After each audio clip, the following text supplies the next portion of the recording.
Do you know who I am? That's the first thing the customers in line at the busy supermarket heard before they even saw her face. Heads turned as the sharp, demanding voice cut through the hum of the checkout lanes. It was Karen, a woman in her late 40s with perfectly styled hair, oversized sunglasses perched on her head, and a shopping cart overflowing with luxury items. Her nails clicked against the cart handle as she tapped impatiently, glaring at the long line in front of her. The store was unusually crowded that Saturday afternoon, with everyone waiting their turn patiently.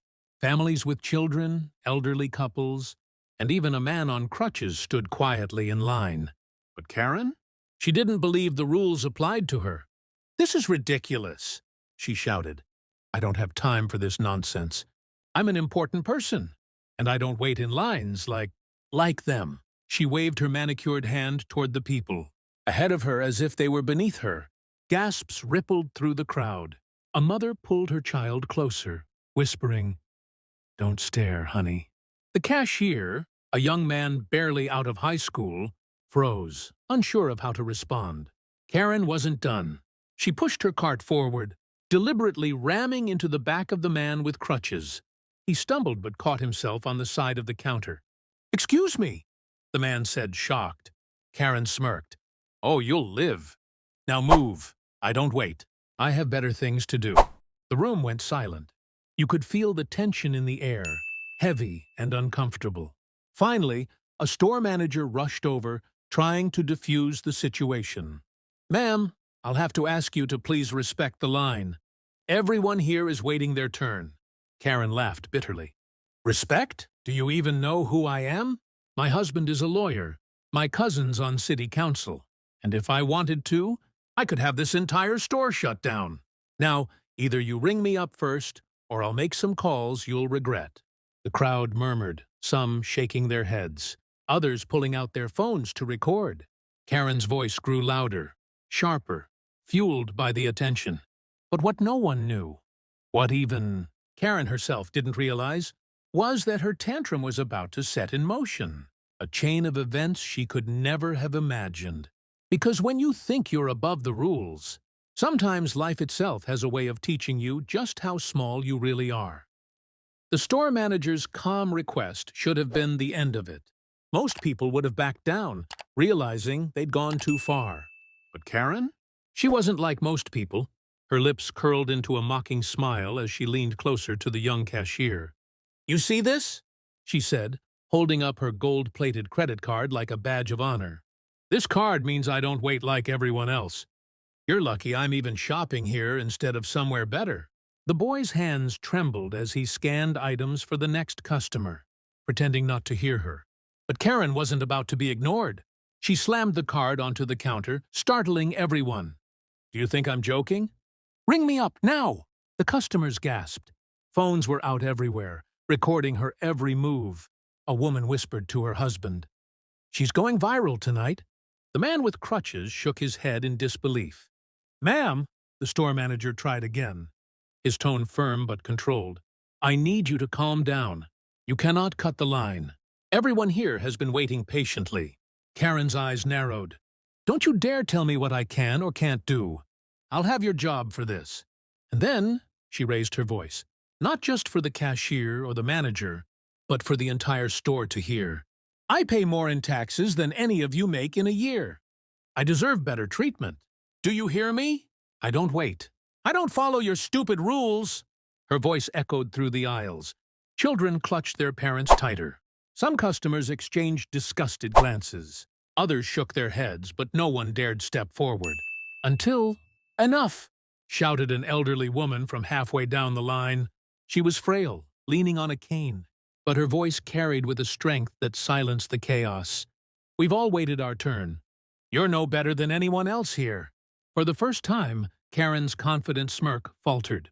She turned toward the woman, incredulous. "Excuse me? Did you just speak to me like that?" The old woman didn't flinch. "Yes, because someone needs to." The store erupted with murmurs of approval. People nodded, some even clapped softly. The crowd was no longer silent bystanders. They were standing together. Karen's face turned red. She wasn't used to being challenged, especially not by strangers. Her voice grew shriller. You're all jealous. That's what this is. You wish you were me. But you're not. You'll always be stuck in lines, stuck in mediocrity, while I— But before she could finish, the sound of sirens outside interrupted her tirade. Blue and red lights flashed through the glass windows of the store. The police had arrived. The crowd fell into a stunned silence. Phones lowered. All eyes turned toward Karen. Her bravado was about to be tested in a way she never imagined. The flashing red and blue lights painted the store walls like a warning.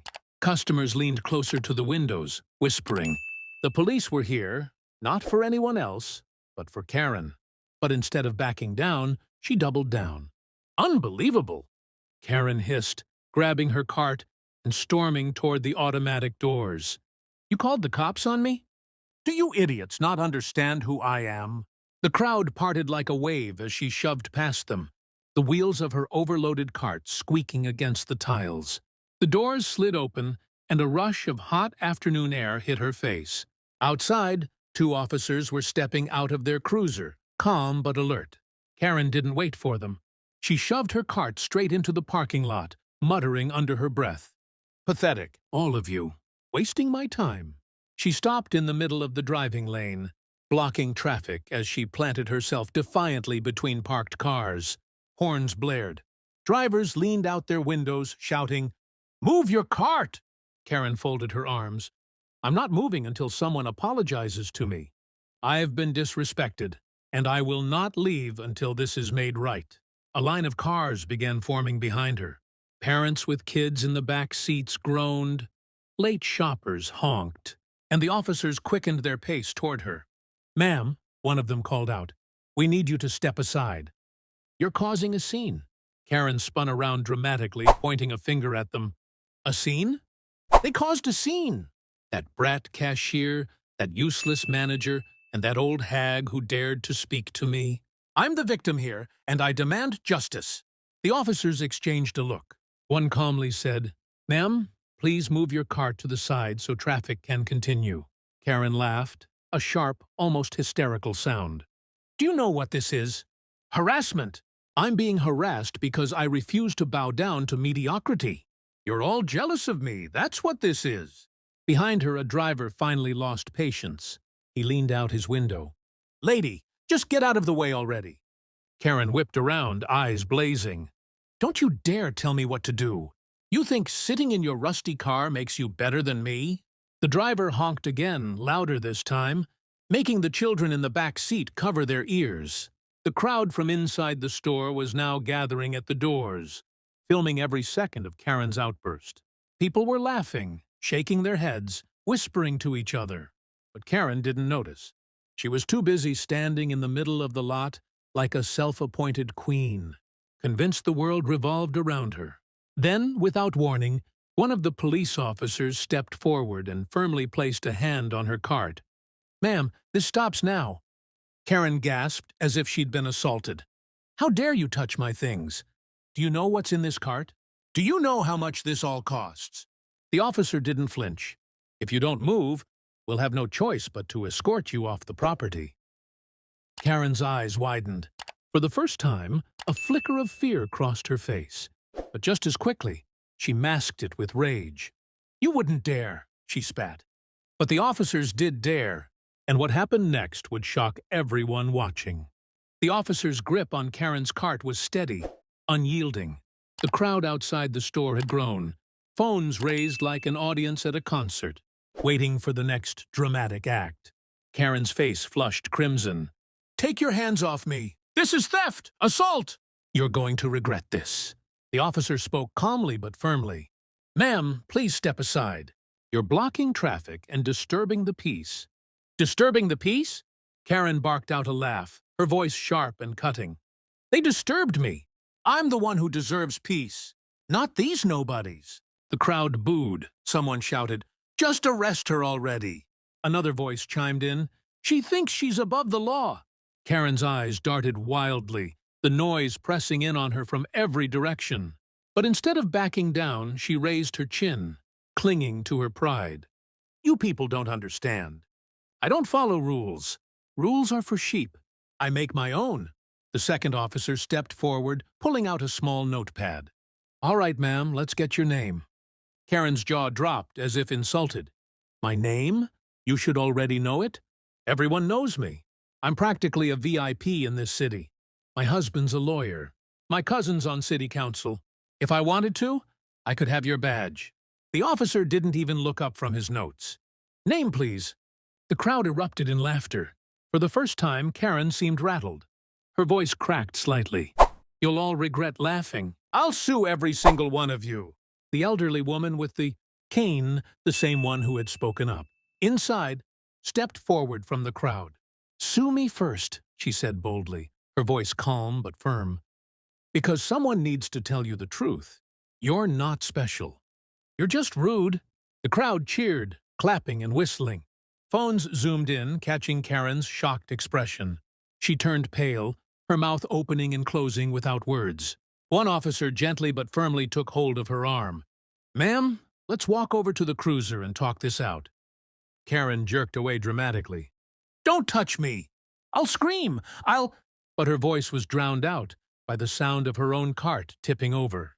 In her flailing, she had shoved it too hard.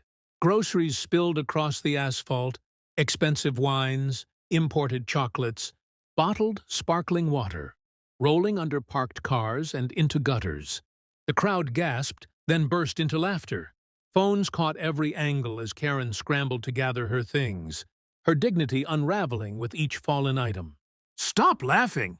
She screamed, tears of rage forming in her eyes. You're all against me! The officer knelt beside her cart, speaking low enough that only she could hear. Ma'am, it's over. You can either come with us calmly, or we'll have to take you in the hard way. Your choice. Karen froze, trembling. For the first time all day, her confidence cracked wide open.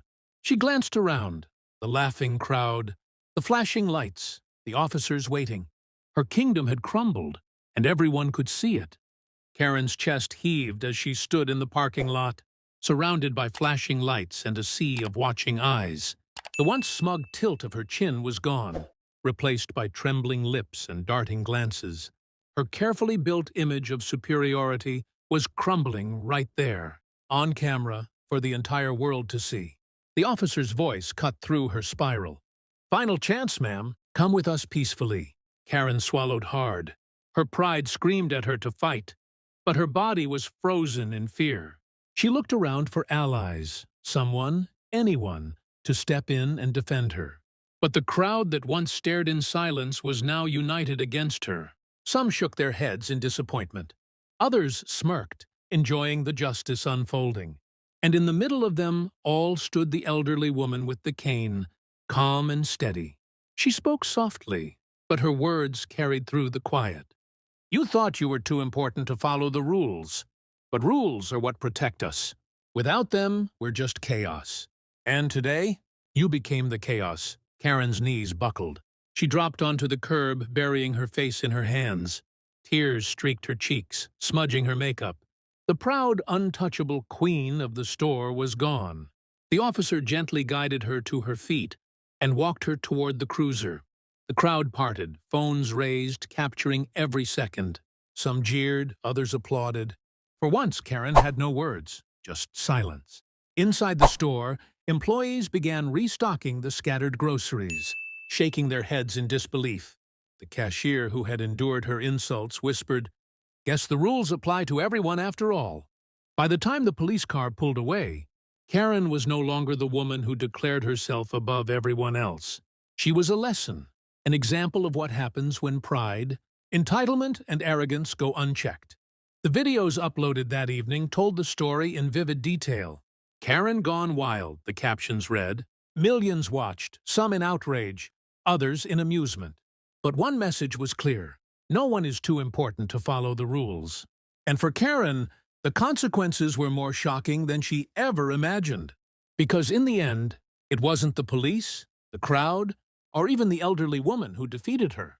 It was the truth she had run from her entire life. Respect is earned, not demanded.